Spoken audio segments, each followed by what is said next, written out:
Convido você a abrir sua Bíblia no Evangelho de Lucas, capítulo 5.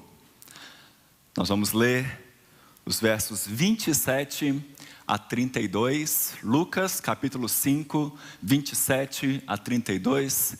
O texto vai aparecer aqui na tela como legenda, mas se você tiver Bíblia, abra, porque nós vamos voltar a esses versículos regularmente. E é muito importante para nós compreendermos a palavra de Deus. Lucas, capítulo 5, versículos 27 a 32. Que o Senhor nos abençoe na leitura e meditação da sua palavra. Amém? Passadas estas coisas, saindo, viu um publicano chamado Levi, assentado na coletoria, e disse-lhe: segue-me. Ele se levantou e, deixando tudo, o seguiu.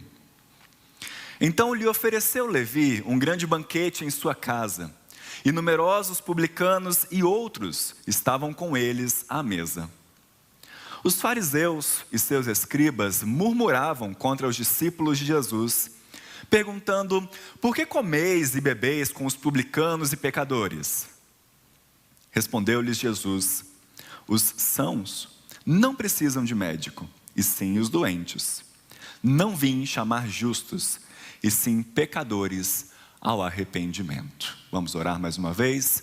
Ó Deus, com a Tua palavra aberta e lida, nós mais uma vez nos colocamos nas Tuas mãos, pedindo que o Senhor fale ao nosso coração. Abra os nossos olhos, o nosso coração, para enxergarmos as verdades da Tua palavra, e que assim a nossa vida seja transformada e moldada segundo a Tua boa, agradável e perfeita vontade. Assim oramos, em nome de Jesus. Amém. Há um velho ditado popular que afirma: diga-me com quem andas, e eu direi quem tu és. Ao contrário do que muitos pensam, esse ditado não está na Bíblia. Um ditado que ensina sobre a questão do caráter. E de fato, existem alguns versículos bíblicos que seguem essa mesma proposta. Por exemplo, Provérbios capítulo 13, versículo 20, que diz: quem anda com os sábios será sábio, mas o companheiro dos insensatos se tornará mau. Ou Paulo nos ensinando em 1 Coríntios capítulo 15, verso 33, as más companhias corrompem os bons costumes. Quando nós utilizamos esses ditados e essas ideias, nós estamos querendo dizer que para uma pessoa conhecer o seu caráter, basta analisar as companhias com quem você gosta de conviver. E isso vai dar a ela uma pista de que tipo de pessoa você possivelmente é.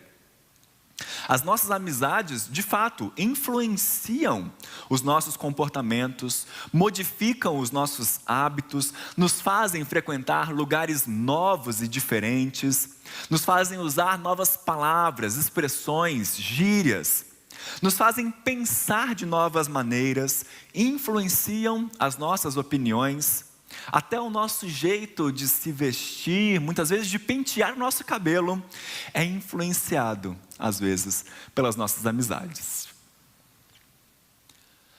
No episódio que nós acabamos de ler, logo depois de chamar Levi para segui-lo, Jesus e os seus discípulos são questionados, justamente por estarem na companhia de publicanos e pecadores. O pensamento mais natural para aquela época seria: veja, eles estão andando com pessoas impuras, logo, eles são impuros também. Eles estão andando com doentes, logo, eles devem estar doentes também. Eles estão andando com pecadores, então eles estão pecando também. Jesus responde a esses fariseus e escribas, invertendo a lógica, mostrando que, na verdade, Ele é a principal influência. Quando nós nos encontramos com Jesus Cristo, quando nós o conhecemos, Ele é quem nos influencia, Ele é quem nos transforma, Ele é quem muda a nossa vida. Não é à toa que, em outra ocasião, Ele diz: quem crê em mim, do seu interior fluirão rios de água viva.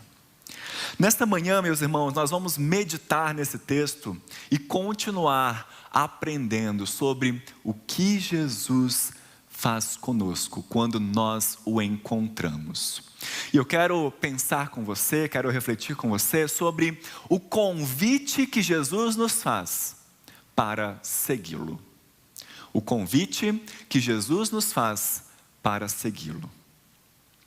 A primeira coisa que o texto nos mostra, por mais redundante que possa parecer, é que o convite de Jesus é um convite.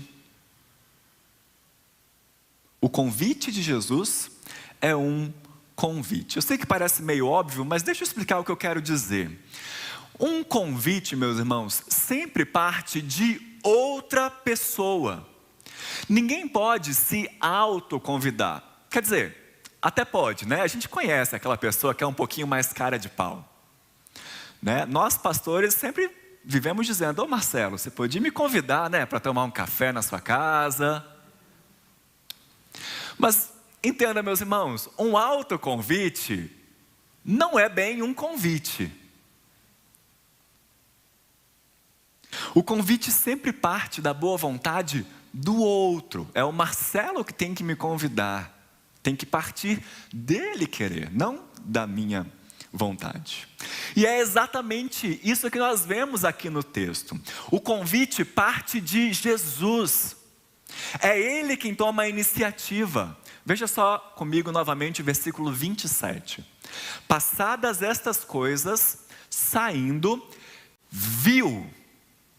É Jesus quem vê primeiro. Viu um publicano chamado Levi assentado na coletoria. E então, quando Jesus vê, ele diz: segue-me.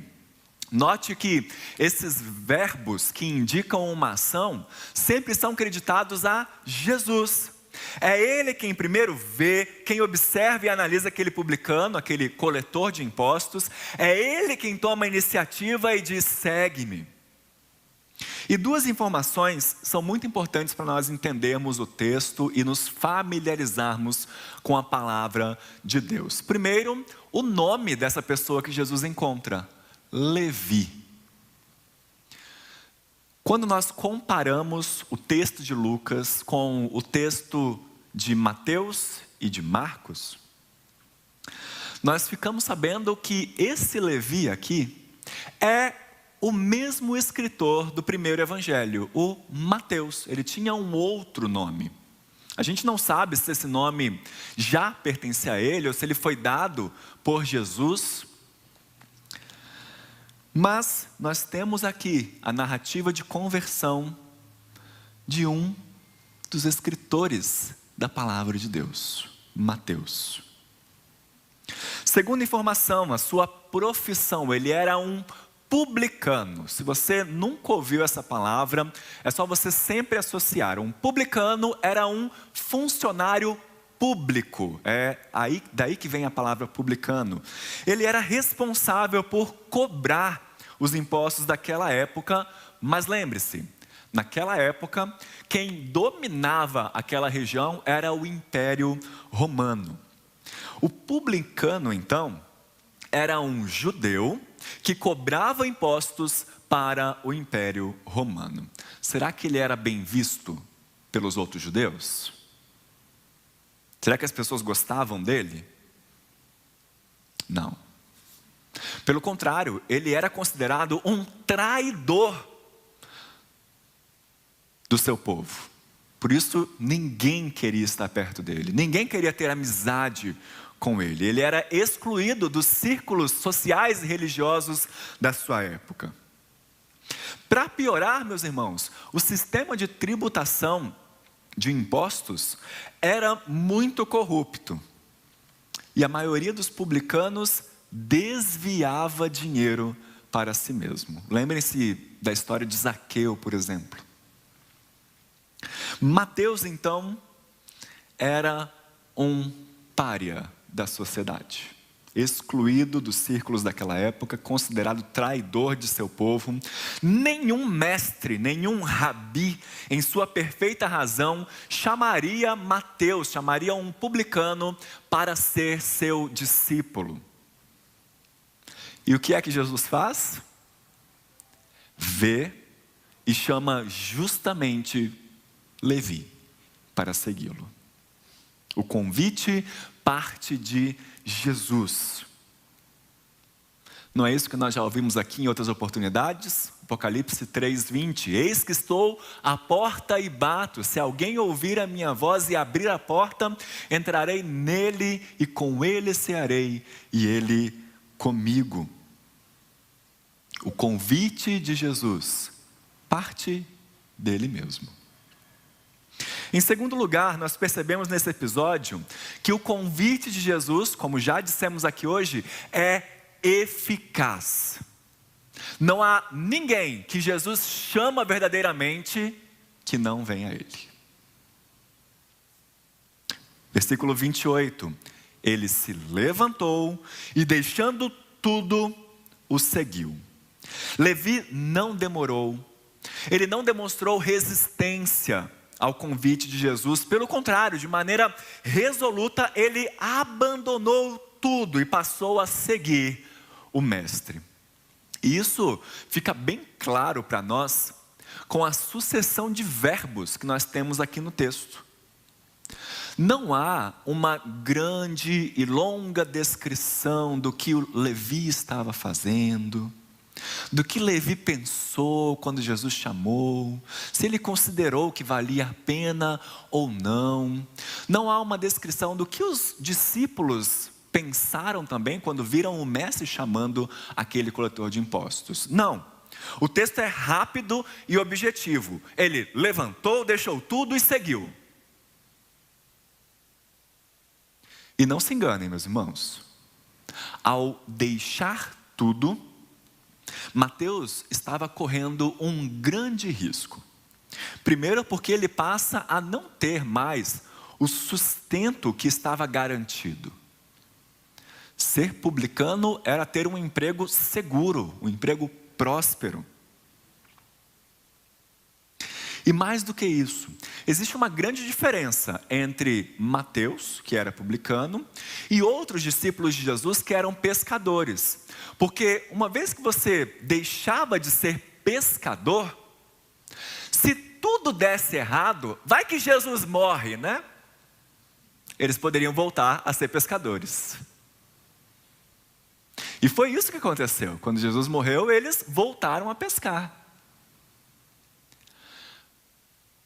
Com Mateus, não. Uma vez que ele deixasse de ser publicano, aquela era uma decisão única, que não teria volta. Ele não poderia ser publicano de novo se algo desse errado. Além disso, deixar tudo também implica numa mudança de vida. Se antes ele cobrava mais do que devia, agora ele passa a não fazer mais isso. Se antes ele desviava o dinheiro dos impostos para si mesmo, agora ele para de lucrar assim. O verbo deixar, então, indica que Mateus abandonou as práticas irregulares e os pecados que ele cometia antes, se dedicando a seguir o seu novo mestre, Jesus Cristo. E a Bíblia nos mostra que esse é o poder de Cristo em nós. Quando Ele nos chama, nós passamos por um processo de transformação e de abandono do pecado.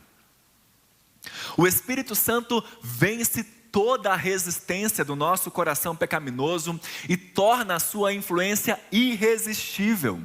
Isso é o que os reformadores do século XVI e XVII chamam de graça irresistível ou de chamada eficaz.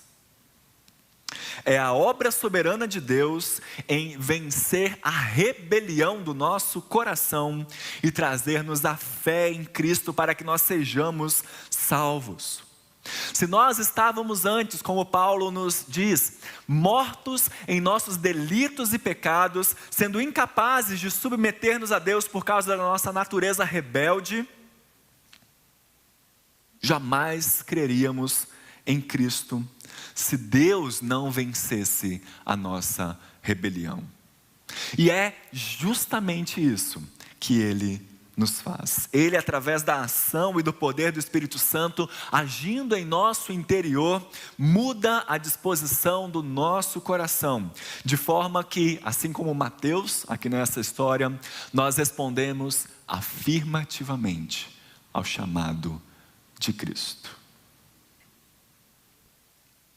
Saber que o convite de Cristo é eficaz, meus irmãos, deve renovar em nosso coração, primeiro, a gratidão. Porque, como afirmamos tantas vezes aqui, Ele nos transportou do império das trevas e nos levou para o seu reino de amor.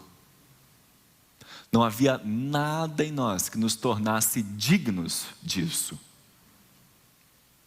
Mais do que isso, nós não queríamos.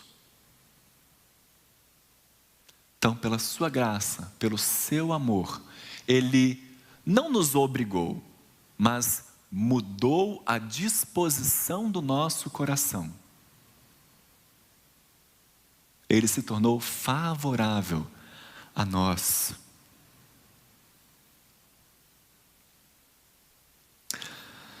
Saber que o convite de Cristo é eficaz, além de renovar em nosso coração essa alegria e essa gratidão, também deve nos levar à esperança. Isso nos lembra que nós não devemos duvidar com relação à salvação das pessoas. Nós não podemos achar que existe alguém muito ímpio, que a gente conhece alguém que tem um coração endurecido demais para se tornar cristão. Não, aquela pessoa ali, dificilmente, é impossível que ele se converta. Não, meus irmãos, o texto nos mostra que não existem pecados tão inumeráveis e tão corruptos que não possam ser perdoados por Cristo. Nenhum coração é tão perverso que não possa ser perdoado, que não possa ser transformado por Jesus. Aquele que chamou Levi para segui-lo é o mesmo. Continua a ser o mesmo, ainda que tenham se passado 2000 anos. E quando Jesus chama, nada pode resistir ao seu chamado. Em terceiro lugar, o convite de Jesus deve ser compartilhado. Levi foi chamado por Cristo, levantou-se, deixou tudo, o seguiu, e a sua próxima atitude foi promover um grande banquete. Foi fazer com que outras pessoas que viviam uma vida como a dele pudessem ter a oportunidade de conhecer aquele que transformou a sua vida. Verso 29, então lhe ofereceu Levi um grande banquete em sua casa, e numerosos publicanos e outros estavam com eles à mesa. Quando ele diz aqui outros, mais para frente nós ficamos sabendo, são outros pecadores, pessoas que eram reconhecidas publicamente como impuras, ímpias. Levi entende que essas pessoas precisam ouvir a mensagem e os ensinos de Cristo, e por isso ele promove uma festa. Aqui é muito importante que você note o seguinte: embora o texto diga que Mateus deixou tudo, ele continua tendo uma casa. Ele continua sendo rico. Tanto é que ele ofereceu um grande banquete, com muitos convidados. Quando nós lemos então que Mateus deixou tudo, lembre-se mais uma vez, e esse versículo confirma isso, Mateus deixou as suas atitudes pecaminosas, abandonou aquilo que o tornava indigno. É importante nós notarmos isso, meus irmãos, porque nós somos assolados em nosso país por uma teologia da prosperidade que afirma que Jesus está interessado no seu dinheiro, que Deus só vai te abençoar se você vender a sua casa e dar o seu dinheiro para a igreja, vender o seu carro, vender o seu apartamento. E somente se você entregar essas coisas a Deus, você será abençoado, você será alcançado por Cristo. A sua vida só vai mudar se você deixar tudo. E o texto nos mostra justamente o contrário. O problema de Mateus não era ele ser rico, não era ele ter muitas posses. O problema era a maneira como ele lidava com aquilo. Era o fato dele roubar dinheiro, dele desviar dinheiro dos impostos.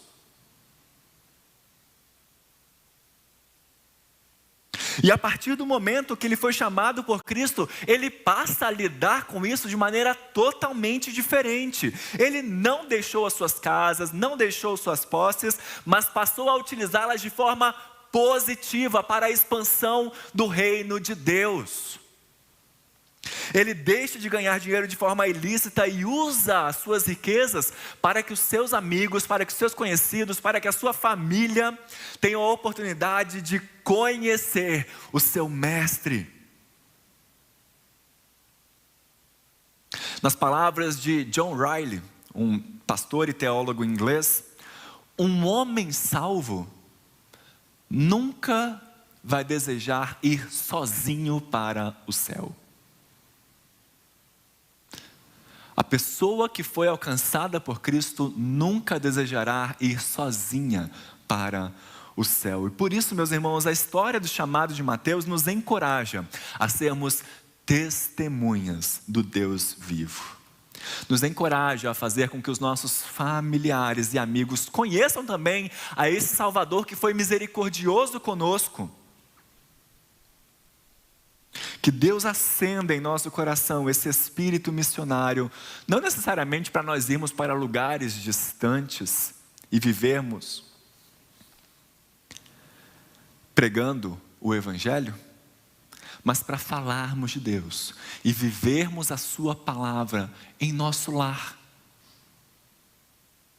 nos meios que nós já frequentamos, falarmos aos nossos familiares, aos nossos amigos, aos nossos colegas de trabalho, porque o convite de Jesus deve ser compartilhado. E por fim, em quarto lugar, o convite de Jesus é misericordioso, é gracioso, é bondoso. Ele não depende do nosso merecimento. Pelo contrário, ele nos é oferecido mesmo que sejamos pecadores, indignos e falhos. O verso 30 nos diz que os fariseus e seus escribas questionaram os discípulos de Jesus por ele estar comendo e bebendo com publicanos e pecadores. E para eles aquilo era algo inadmissível, porque comer à mesa com alguém naquela época implicava num acolhimento, implicava em comunhão.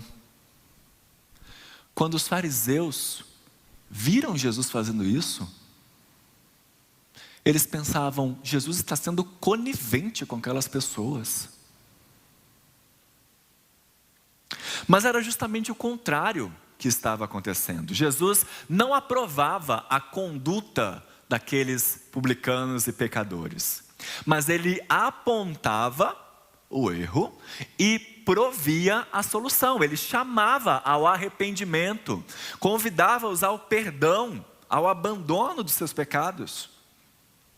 Jesus não se associava às pessoas para ser como um deles, como ouvimos tanto falar no ditado que nós citamos no início, mas sim como um médico, como alguém que, sem contaminar-se de forma alguma com a enfermidade dos seus pacientes, deve estar bem perto deles, com o objetivo de curá-los. É exatamente essa metáfora que ele utiliza aqui no verso 31. Respondeu-lhe Jesus: os sãos não precisam de médico, e sim os doentes. Não vim chamar justos, e sim pecadores ao arrependimento. Os fariseus consideravam-se sãos, consideravam-se saudáveis espiritualmente, porque eles acreditavam que guardavam toda a lei. Mas Jesus explica aqui que eles estavam, na verdade, cegos para a sua realidade espiritual. Somente aqueles que percebem a sua necessidade vêm a Ele para receberem a ajuda de que necessitam. O convite à salvação, nós vemos aqui, o convite à salvação plena e gratuita se estende não aos justos, não àqueles que acham que merecem, que acham que são dignos, que fazem tudo certinho e cobram isso, mas justamente aqueles que têm consciência de serem indignos e de estarem em desesperadora necessidade. Jesus veio salvar os pecadores, os perdidos, os extraviados, os mendigos, os sobrecarregados, os famintos e os sedentos. O seu convite é para aqueles que se reconhecem como pecadores, mas que o buscam pelo perdão dos seus pecados. Assim, meus irmãos, Jesus faz aqui um convite não só para os publicanos e pecadores, mas também para os fariseus e os seus escribas. Aliás, um convite também para nós hoje. Ele nos dá a oportunidade de reconhecermos o nosso pecado, reconhecermos a nossa necessidade e nos voltarmos para Ele. Ele nos dá a oportunidade de reconhecermos e abandonarmos a nossa autojustificação, a nossa soberba, o nosso orgulho, a nossa religiosidade aparente e nos voltarmos a Ele com fé, arrependidos e buscando o seu perdão. A sua promessa é que quando confessamos os nossos pecados, Ele é fiel e justo para perdoar os nossos pecados e nos purificar de toda injustiça. E se Jesus recebe em sua família aqueles que reconhecem o seu pecado e se arrependem, nós precisamos também lembrar e seguir o exemplo de Jesus ao fazer do seu entorno um lugar de acolhimento dos pecadores. Vejam, meus irmãos, ao contrário do que parece e do que pensam muitos, a igreja não é o lugar de gente perfeita. A igreja não é o lugar dos que se acham justos. A igreja é lugar de gente hipócrita, de gente falsa, de pecadores.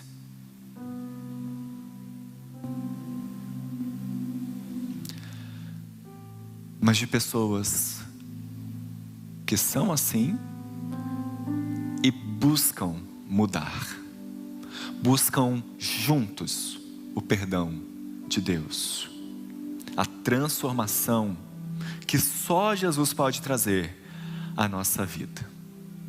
Por isso, a nossa comunidade deve ser um lugar de acolhimento, onde os pecadores vêm para se encontrar com a palavra de Deus, para serem confrontados, se arrependerem e lutarem contra a sua natureza pecaminosa, receberem o perdão divino.